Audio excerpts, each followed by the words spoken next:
নেপালের উত্তরাঞ্চলীয় জেলা রাসুয়ায় ভয়াবহ আকস্মিক বন্যায় নিহতের সংখ্যা এখন পর্যন্ত ১০০ জনে দাঁড়িয়েছে। স্থানীয় সংবাদপত্রের বরাত দিয়ে জানা গেছে যে চীনের স্বায়ত্তশাসিত অঞ্চল তিব্বতে আকস্মিক বন্যা যে শুরু হয়, যে কারণে এখন পর্যন্ত এই বন্যায় ১০০ জনের বেশি প্রাণহানি ঘটেছে এবং প্রায় ৬০০-র বেশি অধিক পর্যটক এবং স্থানীয় জনগণ নিখোঁজ রয়েছে।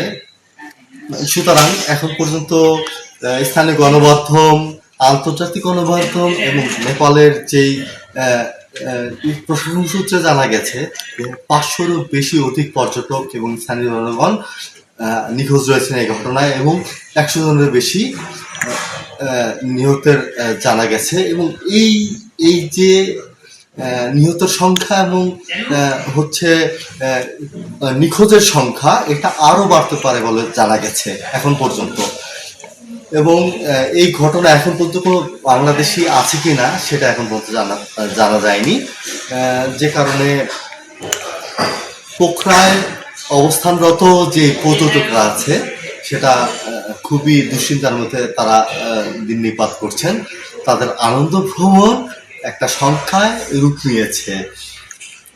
জানা গেছে যে পোখরা থেকে কাঠমান্ডুগামী যে বিমান রয়েছে একমাত্র যোগাযোগের মাধ্যম, কেননা পোখরা থেকে কাঠমান্ডুগামী যে একমাত্র যোগাযোগের যে রাস্তাটি সেটি এখন পর্যন্ত বন্ধ রয়েছে।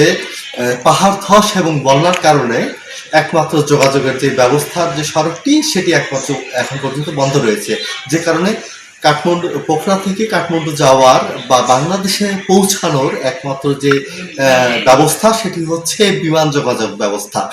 এবং পোখরা থেকে বিমান যোগাযোগ ব্যবস্থায় বাংলাদেশে পৌঁছানোর বা কাঠমান্ডু পৌঁছানোর একমাত্র বিমান যোগাযোগ ব্যবস্থায় এটি নির্ধারণ হয়েছে স্থানীয় ১৮,০০০ রুপির বেশি, যেটি মার্কিন যুক্তরাষ্ট্রের ডলার যদি আমরা বলি $১২০ বেশি।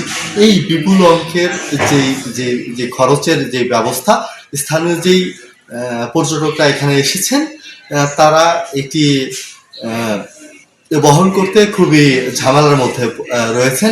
এখানে আমার সাথে একাধিক পর্যটকের সাথে কথা হয়েছে, তারা খুবই দুশ্চিন্তার মধ্যে রয়েছেন।